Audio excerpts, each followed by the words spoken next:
Shalom sahabat Harapan Baru, kembali lagi kita berjumpa di dalam podcast Harapan Baru hari ini.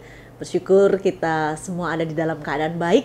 Hari ini secara khusus kita akan membahas satu topik yang menarik, yaitu tentang gereja dan misi, yang nanti akan disampaikan oleh hambanya Bapak Pendeta Jessico.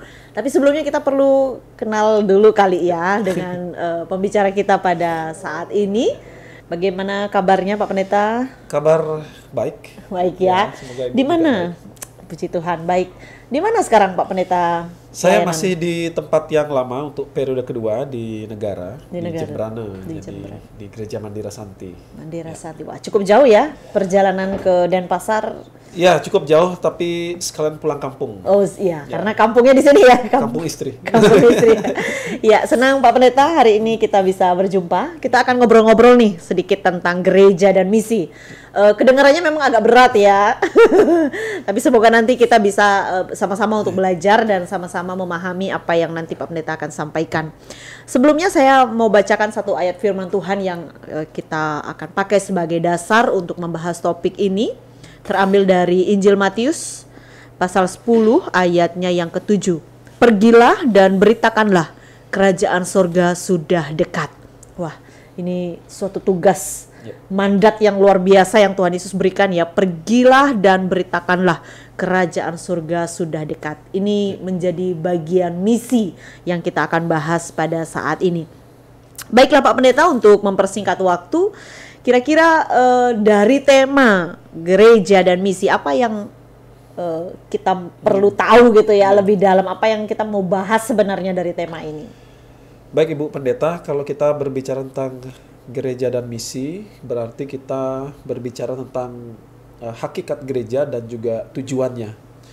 Terutama tentang apa atau siapa itu gereja dan untuk apa dia ada di dunia ini.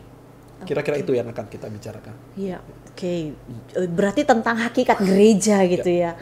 Tentang apa sih sebenarnya gereja itu? Selama ini kita memahami, wah kalau saya ada gereja di Bali, ada gereja di Denpasar, ada gereja di negara gitu ya. Sebetulnya gereja sendiri itu apa Pak Pendeta hakikatnya? Nah, ketika merenungkan tentang hakikat gereja, saya teringat sebuah nyanyian di Kidung Jemaat nomor 257 yang berjudul Aku Gereja, Kau Pun Gereja. Pada bait yang pertama dituliskan bahwa gereja bukanlah gedungnya dan bukan pula menaranya. Bukalah pintunya, lihat di dalamnya. Kalau kita ingin tahu gereja, bukan gedung, bukan menara, tapi buka pintu, lihat di dalamnya. Gereja adalah orangnya. Ya. Bila kita ingin tahu gereja yang sesungguhnya, bukan terletak pada kemegahan gedung gereja, melainkan pada orang-orang yang dihimpun oleh Roh Kudus ke dalam satu persekutuan orang percaya. Gereja sebagai persekutuan orang percaya tentu saja berbeda dengan perkumpulan-perkumpulan di dunia ini yang dibentuk mungkin karena kesamaan visi dan misi, kesamaan tujuan, kesamaan hobi atau kesenangan dan lain-lain.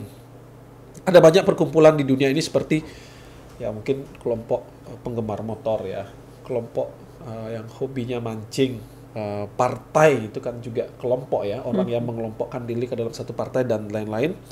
Tetapi persekutuan orang percaya yang disebut gereja adalah unik, tidak sama dengan semua itu, sebab gereja bukan dibentuk oleh anggotanya. Kalau perkumpulan tadi kan anggota yang berkumpul dan sepakat membentuk satu komunitas. Tetapi gereja bukan dibentuk oleh anggota, melainkan Allah sendiri yang mempersatukan orang-orang dari beragam suku dan bahasa di dalam karya penebusan Kristus. Dengan demikian, siapakah gereja itu?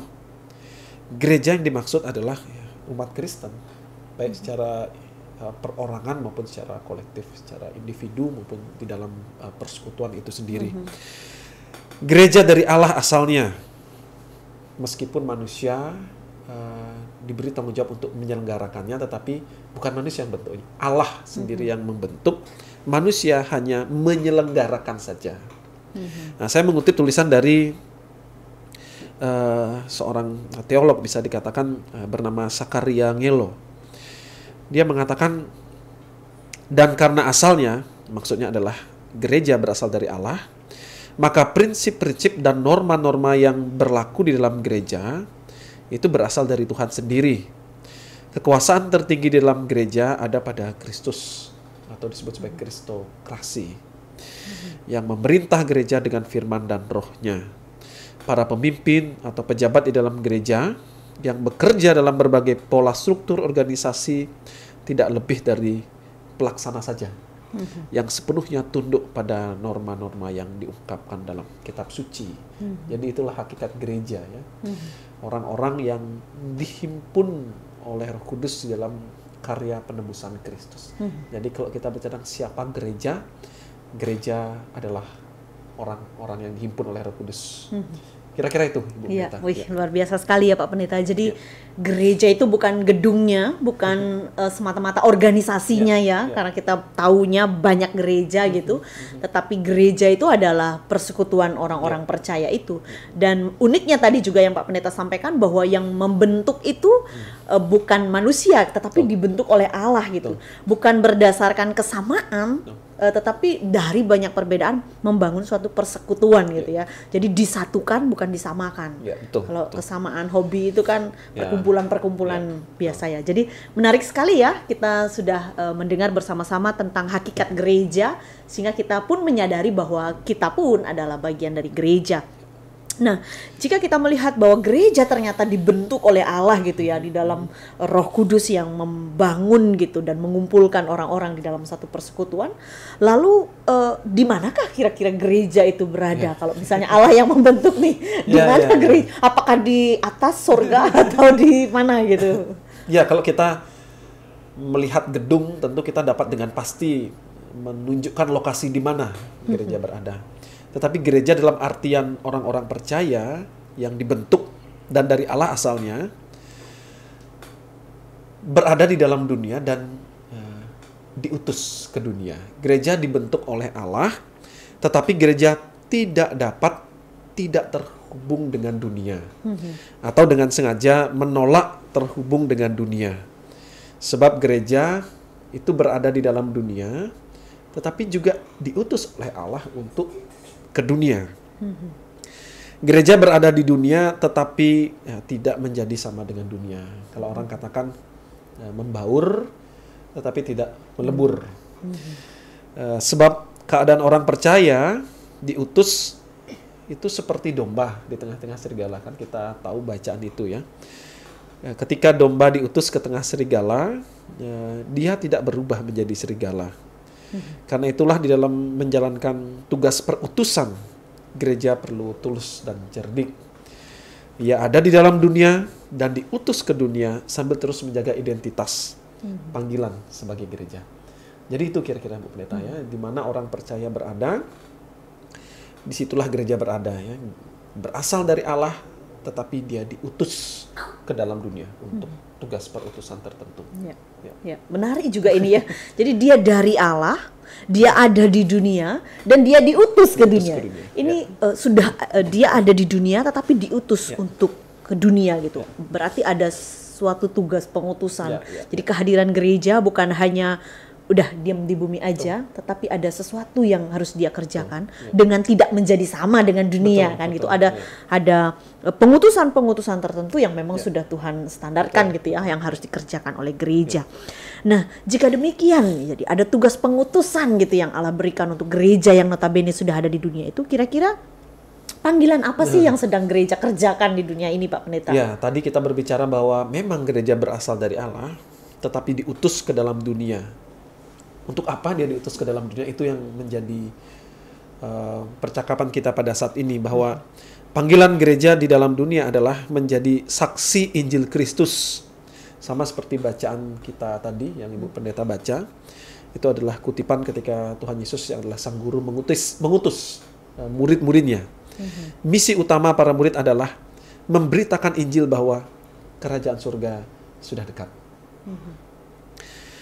Itulah pesan yang perlu mereka sebarkan saat itu oleh para murid, dan juga saat ini oleh kita, dan sampai seterusnya selama gereja ada di dunia. Tugas perutusan kita adalah mewartakan bahwa kerajaan surga sudah dekat. Karena itulah sebenarnya gereja tidak punya misinya sendiri dan memang tidak boleh membuat misi sendiri yang berlainan dari apa yang telah Tuhan Yesus ajar serta karyakan. Misi gereja hanyalah melanjutkan karya-karya Tuhan Yesus. Ribuan tahun yang lalu Tuhan berjalan berkeliling di tanah Palestina. Tapi setelah peristiwa kenaikan ke surga, Tuhan tidak lagi berjalan-jalan di dunia seperti dulu dia lakukan. Sehingga gereja memiliki tanggung jawab dalam tanda petik menjadi tangan, menjadi kaki, menjadi mulut, menjadi mata, menjadi telinga Tuhan Yesus untuk mendengar keluh kesah orang. Meneruskan apa yang dulu telah diperbuat oleh Tuhan. Bila Tuhan Yesus menjadi sahabat bagi orang-orang yang tersisihkan, itu juga menjadi panggilan gereja. Bukan untuk mengucilkan, tetapi untuk merangkul, untuk menjadi sahabat bagi orang-orang yang selama ini mungkin didiskriminasi. Bila Tuhan Yesus menerima orang dengan berbagai keluhan yang datang kepadanya, demikian juga harus diperbuat gereja. Dan yang terutama seperti Yesus menghadirkan harapan dalam tiap karyanya, begitulah gereja perlu memberitakan pengharapan dan pendamaian di tengah dunia. Nah, pada bagian inti dari Injil Tuhan Yesus adalah pesan tentang harapan dan pendamaian. Tidak ada lagi yang lebih relevan dan penting bagi dunia yang telah rusak ini daripada pesan kekristenan tentang harapan dan pendamaian. Itulah yang Tuhan Yesus ajarkan kita untuk menyebut pesan ini sebagai kedatangan kerajaan Allah atau kerajaan surga.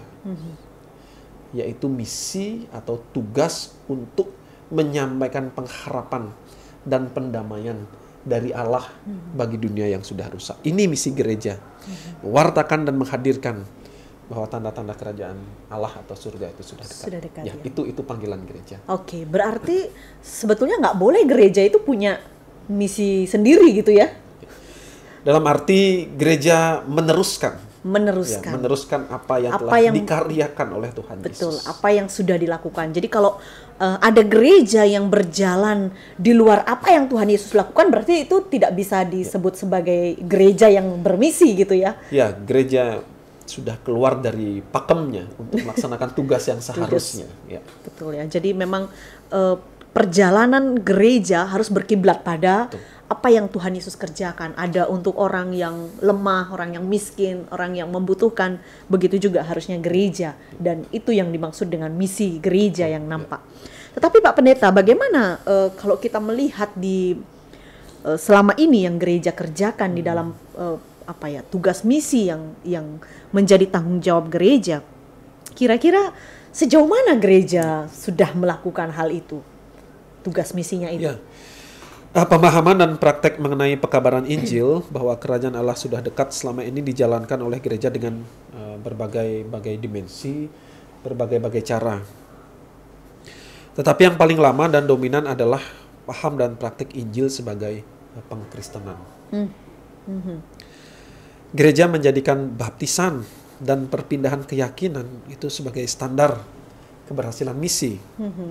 Yaitu ketika anggota gereja bertambah karena pembaptisan orang-orang yang baru percaya. Jadi sempat terjadi suatu masa ketika keberhasilan misi diukur dari berapa banyak orang dibaptis dan seberapa banyak anggota gereja bertambah.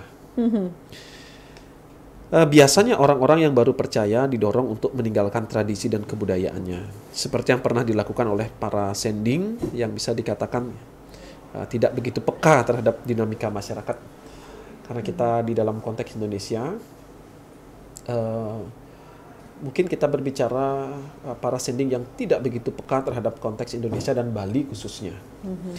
Kita sama-sama tahu sejarah kedatangan Injil di Bali muncul dalam tanda petik seperti anak yang tidak diinginkan.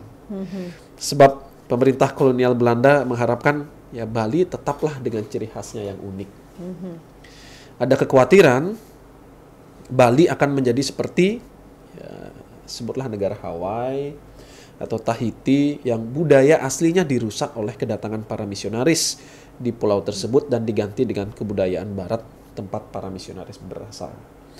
Nah, paham dan praktik pewartaan Injil semacam ini, saya pikir bukan terjadi begitu saja, tetapi ada akar sejarahnya yang panjang. Mengapa misi gereja berubah menjadi penyebaran dan dominasi agama Kristen yang dilakukan oleh gereja? Kita bertanya kenapa tugas perutusan itu kemudian beralih menjadi tugas mengkristenkan dan mendominasi kebudayaan tertentu dengan mengatakan itu tidak sesuai, itu tidak baik, yang baik adalah kekristenan. Salah satunya adalah tentang situasi global ya, khususnya lahirnya dunia modern atau modernitas yang mempengaruhi bagaimana orang-orang termasuk gereja memahami dan mempraktekkan misinya. Menurut Jurgen Moltmann, dalam bukunya dia tulis, dunia modern adalah anak dari pengharapan mesianik Yahudi dan Kristen. Motivasi Kristen yang mendorong ini secara khusus bangsa-bangsa Eropa melakukan ekspansi adalah visi dunia yang baru.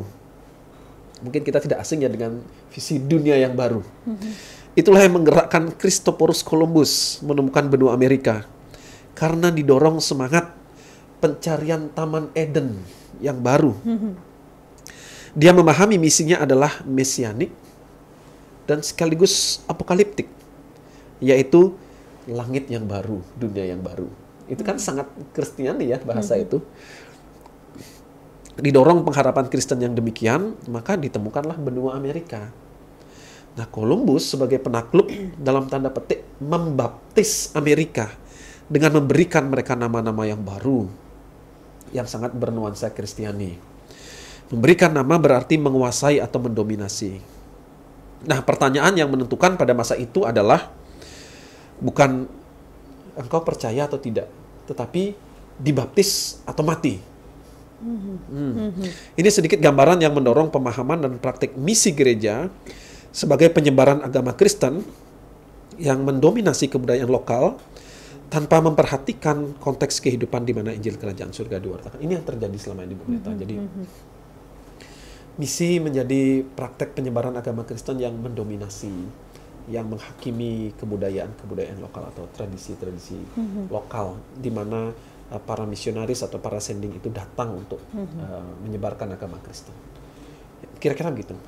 Ya, jadi sebetulnya apa yang menjadi awal tadi kita melihat bahwa misi Allah menjadi misi gereja, sesuatu yang baik untuk menghadirkan kerajaan Allah atau damai sejahtera di bumi, itu kemudian akhirnya terciderai ya dalam tanda kutip karena pola misi yang dilakukan selama ini gitu ya, ke belakang ini, bahwa akhirnya bergeser kepada keberhasilan mengkristenkan, kemudian mengubah, membawa suatu tatanan kehidupan yang baru gitu. Tetapi juga dengan ada hasil-hasil ya, buktinya kita juga ada kekristenan sekarang juga pasti dari pekerjaan sending. Iya. Tetapi Pak Pendeta, bagaimanakah kalau kita melihat yang sekarang, misi yang sekarang dan ke depan ini ya?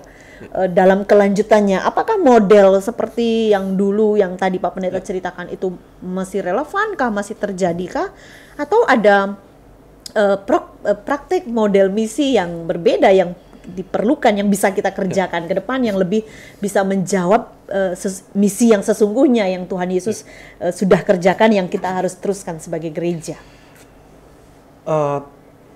Telah sekian waktu lamanya gereja memahami dan mempraktekkan misi seperti yang telah saya sampaikan tadi. Tetapi belakangan ini praktek atau pemahaman yang hanya memusatkan pada keselamatan jiwa personal itu mulai bergeser. Saya tidak ingin mengatakan bahwa keselamatan jiwa tidaklah penting, itu tetap penting. Betul. Namun praktek yang hanya mengutamakan keselamatan jiwa tetapi mengabaikan dimensi kehidupan yang lain, bahkan mendominasi kebudayaan lokal, saya rasa itulah yang tidak tepat.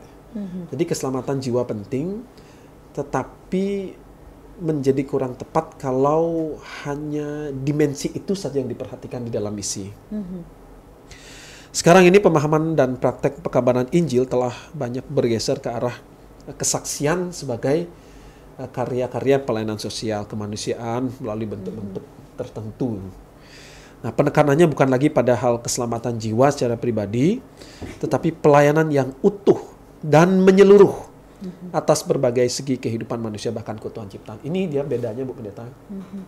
Jadi sekarang pemahaman itu mulai bergeser bahwa misi semakin utuh dan menyeluruh, menjangkau berbagai dimensi kehidupan manusia. Tanpa melupakan bahwa keselamatan itu juga bagian penting. Betul. Maka kemajuan gereja tidak dilihat pada perkembangan jumlah anggota atau anggaran besar serta gedung-gedung megah, melainkan pada komitmen iman dan pelayanan yang mendorong terciptanya keadilan, damai sejahtera, dengan kata lain menghadirkan tanda-tanda kerajaan Allah. Jadi kalau dulu keberhasilan misi dilihat dari berapa orang yang dibaptis, pertambahan jumlah anggota di gereja. Tetapi pemahaman sekarang tidak lagi demikian. Ya. Seberapa kuat dan keras kemauan gereja sebagai persekutuan orang percaya untuk mewujudkan pelayanan yang menghadirkan tanda-tanda kerajaan surga. Itulah yang Tuhan Yesus kerjakan selama di dunia ini. Kehadiran Tuhan Yesus yang membangkitkan pengharapan dan pendamaian guna terciptanya keadilan serta shalom atau damai sejahtera. Itulah tanda bahwa kerajaan Allah nyata di dalam Dia. Sekarang kita telah melihat banyak gereja memperhatikan juga aspek pendidikan. Anak-anak yatim piatu atau dari keluarga prasejahtera itu ditampung, dibina, mereka diasuh, dididik, diajarkan nilai-nilai kasih. Kemudian warga gereja bahkan masyarakat didorong untuk mengembangkan usaha demi kehidupan mereka yang lebih baik. Dialog untuk membangun kerukunan. Orang-orang yang memiliki kebutuhan khusus atau disabilitas diberi kesempatan, tidak dipandang sebelah mata. Dan contoh-contoh lain saya rasa itulah misi Allah yang menghadirkan tanda-tanda kerajaan surga yang kini mulai diperhatikan oleh gereja. Sehingga misi tidak hanya menekankan satu aspek saja, tetapi lebih utuh dan menyeluruh. Inilah misi untuk menghadirkan tanda-tanda kerajaan Allah atau kerajaan surga. Iya. Jadi begitulah prakteknya saja sekarang saya lihat ya. Jadi kalau kita melihat gereja bukan lagi suatu bangunan atau rumah besar yang tertutup gitu ya, yang mencari kemudian ditutup untuk penuh di dalamnya. Tapi justru sekarang kita sedang terbuka gitu ya, sedang membuka, melakukan pelayanan-pelayanan misi di dalam banyak aspek kehidupan gitu. Saya kira waktu Tuhan Yesus memperhatikan orang-orang ketika menyampaikan khotbah, orang-orang yang kelaparan itu kan karena seharian mendengar, Yesus juga sedang mempraktekkan damai sejahtera itu kan.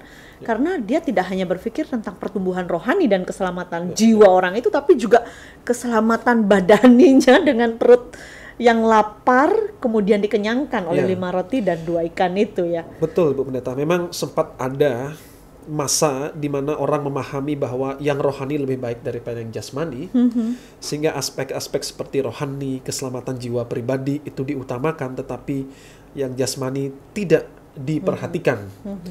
Padahal kalau kita merenungkan, Tuhan tidak membedakan karya-karya jasmani dan rohani.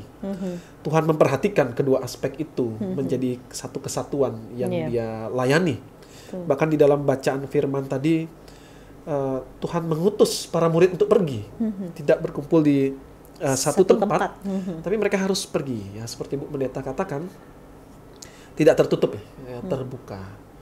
Saya rasa itu ya yang perlu dilakukan oleh gereja di dalam tugas perutusannya ya. Pergi mewartakan tanda-tanda kerajaan Allah lewat kata dan juga karya sehari-hari. Dan tanda-tanda kerajaan Allah itu yang real dalam kehidupan yang memang kita jalani sekarang. Betul. Gitu ya. Ya, jadi menarik ya. Ternyata tadi saya berpikir bahwa gereja dan misi ini adalah suatu topik yang cukup berat gitu ya, dan tidak terlalu menarik mungkin ya untuk dibicarakan. Tetapi kemudian kita melihat, wow, apakah selama ini kita sudah menjadi gereja yang melakukan misi Allah gitu ya. Jadi ada 2 hal kalau yang saya tangkap tadi, bahwa gereja ketika bermisi, satu memang tidak boleh meninggalkan tentang keselamatan jiwa, tetapi yang kedua juga harus memperhatikan kebutuhan-kebutuhan lain untuk menyatakan damai sejahtera atau kerajaan Allah itu nyata gitu ya. Jadi 2 hal ini yang harus berjalan bersama. Betul. Berjalan bersama. Baik, luar biasa sekali Pak Pendeta, pembahasan kita hari ini. Mungkin terakhir gitu, ada kesimpulan atau apa ya, satu hal yang mungkin Pak Pendeta mau rangkum dari percakapan kita dari awal tadi. Saya akan merangkum apa yang telah kita percakapan dari awal tadi, bahwa mengingat gereja pada dirinya sendiri tidak membangun atau menciptakan misi. Menyebarkan agama Kristen bukanlah misi gereja. Misi gereja hanyalah mengabdikan dirinya untuk mengerjakan apa yang telah Tuhan Yesus kerjakan. Itu misi kita yang utama ya. Kita melanjutkan apa yang telah Tuhan kerjakan, yaitu menghadirkan tanda-tanda kerajaan Allah di tengah masyarakat supaya dilihat dan dialami oleh semakin banyak orang. Saya rasa itulah yang menjadi benang merah ketika berbicara tentang gereja dan misi. Gereja yang dibentuk oleh Allah, berada di dalam dunia tetapi diutus ke dunia untuk melanjutkan pengajaran dan karya-karya Tuhan Yesus. Menekankan tidak hanya satu dimensi saja, tetapi dimensi-dimensi yang lain dalam kehidupan manusia. Sehingga tugas perutusan itu menjadi semakin utuh dan menyeluruh. Begitu Ibu Pendeta. Iya. Terima kasih Pak Pendeta. Jadi ketika bicara tentang misi itu bukan tentang kristenisasi ya. Kadang kan kita loh, wah bicara tentang misi ini pasti mau mengkristenkan ya. Muncul kekhawatiran. Di tengah masyarakat dan ya. Dan hari ini ya, setelah pembahasan ini tidak usah takut lagi ya. Ketika gereja bermisi tidak perlu takut untuk dikristenisasi gitu. Tetapi sungguh tujuan yang mulia bahwa mau menghadirkan kerajaan Allah di dunia. Mau melanjutkan apa yang sudah Tuhan Yesus lakukan. Tuhan Yesus juga tidak mengkristenkan orang kan, waktu itu belum ada Kristen kan. Jadi tidak membawa agama juga ke dalam dunia. Kita juga gereja bermisi bukan untuk kristenisasi. Soal orang akan menjadi Kristen atau tidak, saya kira itu pekerjaan Roh Kudus. Betul. Jadi bukan karena pekerjaan tujuan utama dari misi gitu ya. Tapi tujuan utama kita adalah bagaimana kerajaan Allah itu boleh dinyatakan di tengah-tengah dunia. Terima kasih Pak Pendeta, terima kasih, Bu menarik sekali percakapan kita, dan tentu kita mau bercakap-cakap lagi nanti dengan topik-topik yang berbeda. Sekali lagi terima kasih, dan untuk pendengar Harapan Baru, sampai berjumpa kembali di dalam podcast berikutnya. Sampai berjumpa kembali, Tuhan Yesus memberkati.